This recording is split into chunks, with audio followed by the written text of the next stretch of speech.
क्रेस्टफॉल town के ऊपर एक पहाड़ी पर एक पुराना बंगला खड़ा था। लोग यूज ब्लैकवुड मैनर बुलाते थे। 50 साल से ज्यादा टाइम से वो खाली पड़ा था। कोई उसके पास जाने की हिम्मत नहीं करता था। रात को अजीब आवाजें सुनाई देने की कहानियां फैली थी। कुछ लोगों ने खिड़कियों में रोशनी जलते देखी थी। वो बंगला रहस्य और डर की जगह बन गया था।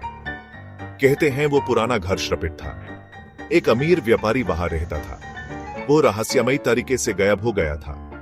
कुछ ने कहा कि उसका खून कर दिया गया था। दूसरों ने दावा किया कि वो किसी औरत के साथ भाग गया था। सच जो भी हो, उसकी आत्मा वहां भटकती रहती थी। कई लोगों ने उस बंगला में रात गुजारने की कोशिश की थी। कोई भी सफल नहीं हुआ। वो थांधी आवाजों और भूतिया कदमों की कहानियां लेकर वापस आई। वो बंगला भूले हुए भूतकाल की याद दिलाता रहा। 4 दोस्त विक्रम, दीपक, प्रिया और रानी इन कहानियों से बहुत आकर्षित थे। वो हमेशा चुनौतियों के लिए तैयार रहते थे।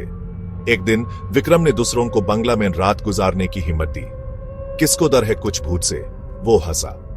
प्रिया हिचकिचा रही थी, लेकिन रानी, जो कभी पीछे नहीं हटाती, मान गई।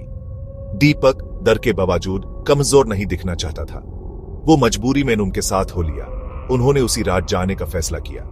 टॉर्चेस और अपनी हिम्मत के साथ वो ब्लैकवुड मैनर की तरफ चल पड़े। जैसे ही वो गेट के पास पहुंचे, एक ठंडा हवा झोंका आया। लोहे के गेट खुल गए जैसे उन्हें अंदर बुला रहे हो। उनके दिलदार और उत्सुकता से धड़क रहे थे। वो उगे हुए रास्ते पर चल पड़े। बंगला उनके सामने बड़ा सा दिख रहा था। पास से वो पुराना घर और भी भयानक लग रहा था। मुखिया द्वार पर मकदी के जाले थे। दोस्तों ने दरवाजा खोला। आवाज खामोश घर में गूंजी। अंदर हवा ठंडी और नमी थी। सब जगह धूल ही धूल थी। रोशनी सिर्फ उनकी टॉर्चेस से आ रही थी। दीवारों पर अजीब परचयन बना रही थी। उन्होंने बंगला खोजा।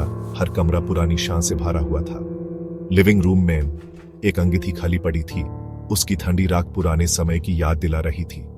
जैसे जैसे वो घर में अंदर जाते गए, उन्हें अजीब आवाजें सुनाई देने लगी। ऊपर एक दरवाजा बंद हो गया। खिड़कियों की आवाज परचयों से आ रही थी। प्रिया को अपने कंधे पर एक ठंडी हाथ का एहसास हुआ। वो पलटी, लेकिन वहां कोई नहीं था। दीपक ने कसम खाई कि उसने किसी को कोने में गायब होते देखा था। उनकी हिम्मत कम होने लगी। बंगला अनजान दर से जिंदा हो रहा था। वो हॉलवे के आखिर में एक कमरे में पहुंचे। वो पुराना व्यापारी का स्टडी था। एक बड़ा कमरा जिसमें टाउन का नजारा दिख रहा था।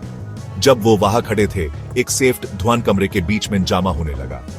वो घूमता और बढ़ता गया, हर सेकंड बड़ा होता गया। फिर उसने एक रूप लिया। सेफ्ट गाउन में एक औरत, उसका चेहरा पीला और उदास, उनके सामने प्रकट हुई। उसकी आंखें ठंडी आग से जल रही थी। दोस्त डर से देखते रहे, हिलने या बोलने में न समर्थ।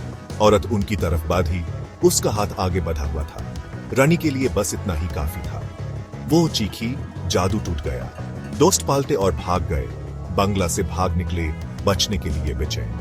वो ब्लैकवुड मैनर से दूर जाने तक नहीं रुके। अनुभव ने उन्हें हिलाकर रख दिया। उन्होंने उस रात के बारे में फिर कभी बात नहीं की। लगता है व्यापारी के खोए हुए प्यार का भूत अभी भी पहाड़ी पर बने बंगला में भटकता है।